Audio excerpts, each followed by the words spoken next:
starts now. This half hour, we are in Raymond, where we hear from a homeowner whose house sustained major damage. We're also heading to Beaver Crossing, where a tornado touched down shortly after 5 o'clock last night. We have information for those who would like to volunteer to assist those that need it. And Governor Heineman spent the day touring those damaged areas, and we caught up with him in Sutton. It is our top story on 10/11 News at 5. Good evening, everyone. I'm David Jespersen. And I'm Abby Turpin. Of course, our team coverage does continue this evening as cleanup has begun in all of the areas that were affected by yesterday's storms. We start with 10/11's Sean Vialli, who went out to find the mood around Beaver Crossing today. Sean. There's a lot of noise here at Beaver Crossing. That's because there is a lot of cleanup.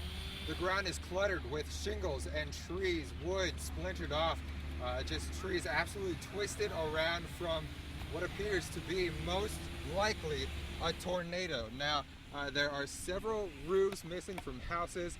As I mentioned, there's plenty of work being done around the neighborhood. One man was driving around in a car that had a crushed roof. He seemed to be having a little bit of fun with it. And so I think as cleanup continues to be underway, they will continue to keep their neighborhood safe, as a lot of people being kept out for right now from the area, from getting in. But they let me walk in without the car just to save space. For now, it's all cleanup here. In Beaver Crossing, I'm Sean Vialli, 10/11 News. New information tonight from Beaver Crossing. The Seward County Emergency Management and Emergency Volunteer has set up an emergency volunteer center tomorrow from 8 a.m. until 4 p.m. at the old gymnasium in Utica. That's at 4th and F Street in Utica. This center will be used to register and assign any volunteers willing to assist with general cleanup following the tornado in Beaver Crossing and the Cordova area. To volunteer, you must be at least 19 years old. And for those interested in volunteering, they ask that you bring a driver's license or other government photo ID, wear boots or sturdy leather shoes, long pants, gloves, hats, and wear sunscreen. Well, as you know, a tornado also rolled through Raymond and Davie, Nebraska last night, causing extensive damage to one home in particular. That's where we find 10/11's Torrin Otis. Torrin. I'm out here in Raymond, Nebraska, just southwest of Davie, and the house behind me really took a lot of damage from last night's storm. Now, I did talk to the homeowner. He did not wish to go on camera, but he did take me through the events of what happened last night. Now, interestingly enough, he works for the Nebraska Public Power District, and he was called into work just before 6 o'clock, between 5:30 and 6, to go help with outages and down lines from the storms that came through earlier in the day. His wife was at home with her 4 kids, and you always hear that calm before the storm, but she said that's true. It was really an eerie calm, is what she put it in her words. And now as it rolled through, she was in the basin with her 4 kids and their dog. And as that storm came through, the house, she says, was actually lifted off of its foundation to the point where she could actually see outside a little bit. And when the storm was finished, she came outside to look at the extent of the damage. Really, the back of the house took the brunt. She says that the kitchen and dining area have been exposed. There's an overturned trailer in the backyard.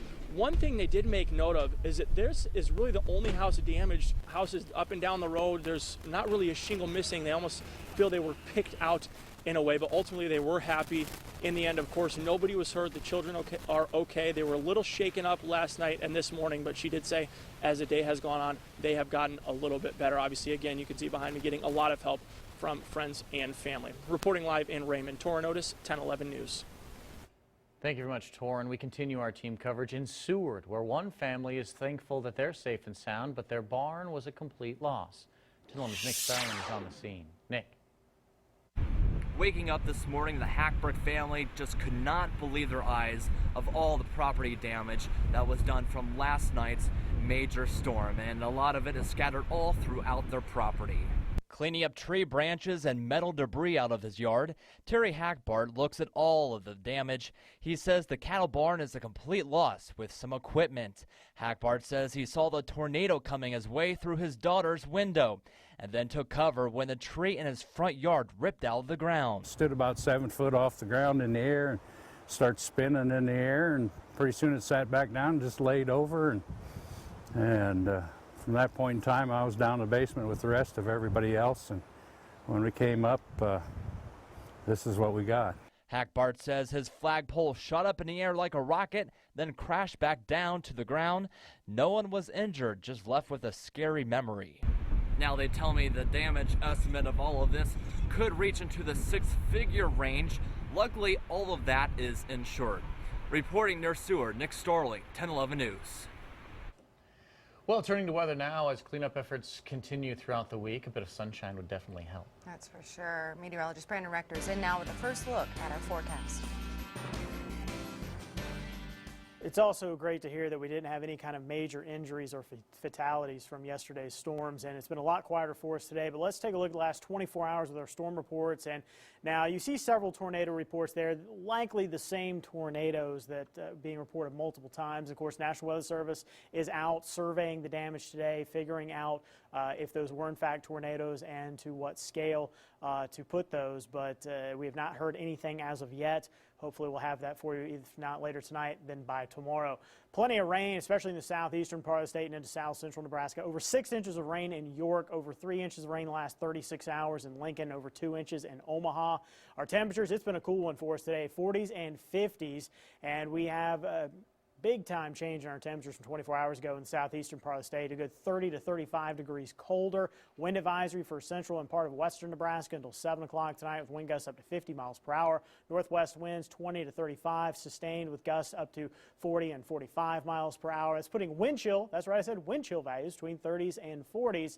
And it looks like the rain's beginning to taper off for us, especially except in the northern part of the state. A few sprinkles, maybe a couple light rain showers still possible through this evening, with our temperatures at 10 dropping back into the upper 30s to mid 40s. Coming up, we will have a look at the cooler temperatures hanging around and several chances for rain in the 7-day forecast.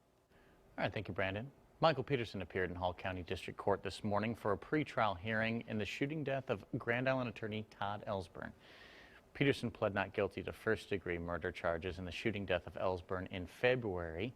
However, he pled no contest to charges in the killing of his ex-wife, Nancy Peterson. A trial date has not yet been set in Hall County District Court. In North Platte, the Nebraska Department of Roads is warning people of the dangers of crossing the South Platte River Bridge during construction. The bridge has been under construction for a few months, and the NDOR project manager says it's not only dangerous but illegal. The North Platte Police Department says that they will issue citations if they see anyone trying to walk across the bridge. NDOR says the sidewalk is closed to not only keep the public safe, but also construction workers. And if they see somebody trying to walk across it, they get concerned, and it distracts them. They could also be hurt.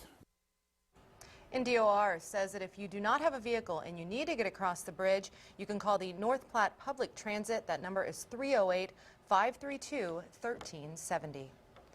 Well, still ahead on 1011 News at 5, what's on tonight's Lance's Journal. First, though, taking a live look outside. A much quieter evening, thankfully, but will there be any more storms on the horizon? Brandon has the full forecast next. Right now, a look at your weather almanac.